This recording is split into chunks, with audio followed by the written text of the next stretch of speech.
Hello students, welcome to NP classes. Join today for your better tomorrow.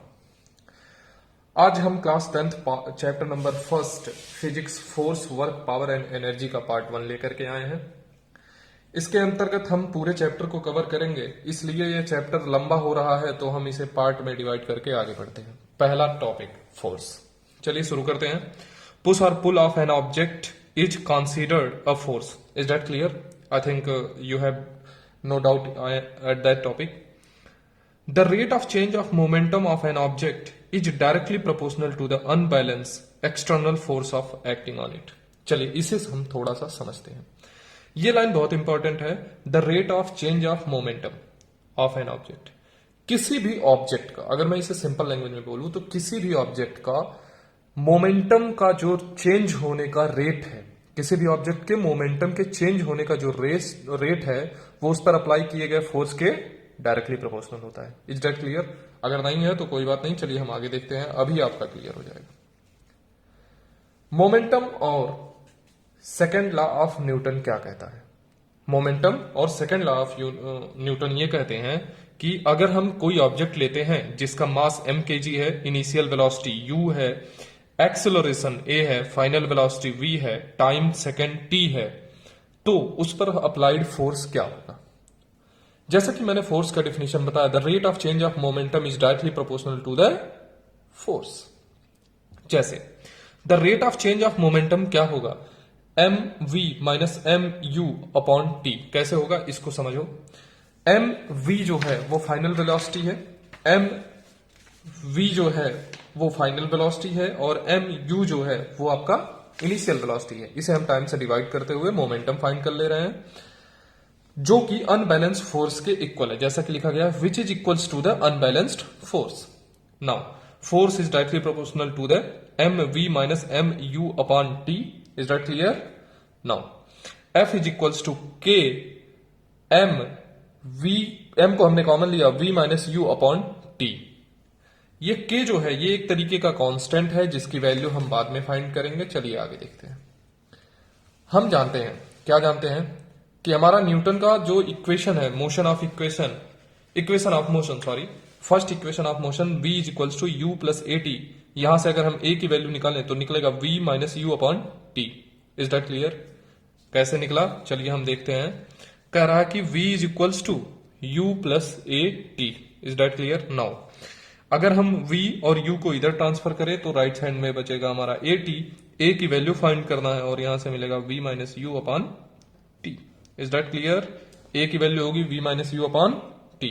Now F is equals to, इस पूरी value के स्थान पर हम a रख देंगे, इस पूरी वैल्यू के स्थान पर, तो हो जाएगा F is equals to k ma।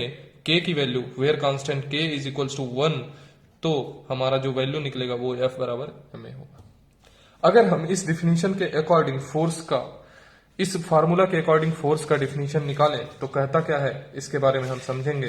कह रहा है, आगे बढ़ते हुए देखते हैं, force acting on a body is equals to the product of its mass and acceleration. जी हाँ बच्चों, देखो अगर कोई ऑब्जेक्ट है जिसका मास, क्या मास mkg है, ध्यान से समझिएगा इस बात को, एक्सेलरेशन हमारा a मीटर पर सेकेंड स्क्वायर है, देन ये फोर्स अप्लाई किया हमने इस mkg के मास पर, ऑब्जेक्ट पर, इसमें एक्सेलरेशन a प्रोडक्टिव हुआ, बना, तो F is equals to ma, जैसा कि फोर्स से कहा है।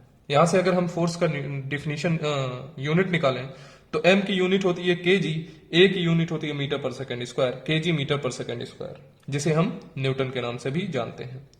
सबसे इंपॉर्टेंट टॉपिक और वो ये है कि this is a vector quantity. हमें ये ध्यान रखना है कि जो हमारा फोर्स है वो एक वेक्टर क्वांटिटी है। Is that clear? नाउ हमने एक न्यूमेरिकल लिया है, बहुत ही छोटा सा न्यूमेरिकल है जिसे समझना बहुत जरूरी है। चलिए शुरू करते हैं। कहता है ए मूविंग ब्लॉक, ध्यान दीजिएगा, अगर तेज चल रहे होंगे तो स्लो कर देते हैं। A moving block of A mass 2 kg। Let's write that. हम सोल्यूशन कर रहे हैं। फिजिक्स का सबसे आसान तरीका होता है न्यूमेरिकल को, जो दिया है उसे नोट करें, जो पूछ रहा है उसे, और दिए गए क्वांटिटी में रिलेशन फाइंड करें। देखिए मैं बता रहा हूं, m इज इक्वल्स टू दिया है 2 kg। Is that clear? Change its speed from 5 meter per second to 15 meter per second square. That means initial velocity u is equals to 5 meter per second and final velocity v is equals to 15 meter per second. Is that clear? Any problem? चलो in t2 second, t कितना दिया? 2 second. ध्यान दीजिएगा students. अब हमें एक formula चाहिए, force find करना है और हमारे पास एक ही फार्मूला है, force F is equals to ma और हमें a की वैल्यू नहीं दी गई है, तो v is equals to u plus at से हम a की वैल्यू निकालेंगे. समझ में आया? अभी मैंने पीछे बताया. v जो है वो है 15, u जो है वो है 5 plus a multiplied by 2. This implies, ये इधर आएगा 10 is equals to a into 2. a की वैल्यू निकल जाएगा 5 मीटर पर सेकेंड स्क्वायर. एनी प्रॉब्लम बच्चों? चलिए आगे बढ़ो. F is equals to m की वैल्यू दी गई है 2 kg एंड a की वैल्यू हमने निकाला 5 kg मीटर पर सेकेंड. नाउ मल्टीप्लाइड करेंगे 10 न्यूटन, हमारा आंसर हो जाएगा. I think you have no any problem. Is that clear? चलिए अब हम बात करेंगे कि हम इस पूरे के पूरे चैप्टर को पढ़ते समय किन किन टॉपिक्स के बारे में समझेंगे, जानेंगे. चलिए देखते हैं. अब हम फोर्स के टाइप की बात करेंगे, तो फोर्स के टाइप में हमारा फ्रिक्शनल फोर्स आ जाएगा. इस टॉपिक को पढ़ेंगे. इसके बाद हम पढ़ेंगे मोमेंट ऑफ फोर्स,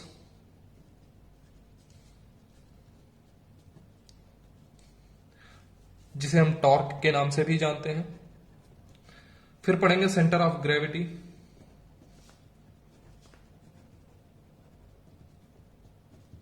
फिर पढ़ेंगे सर्कुलर मोशन.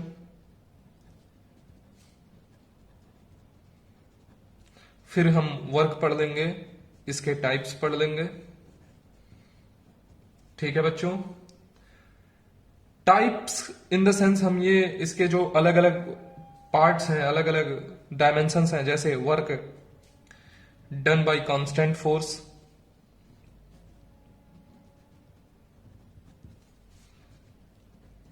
इसके बारे में हम जानेंगे. फिर हम पढ़ेंगे एनर्जी एंड इट्स टाइप्स.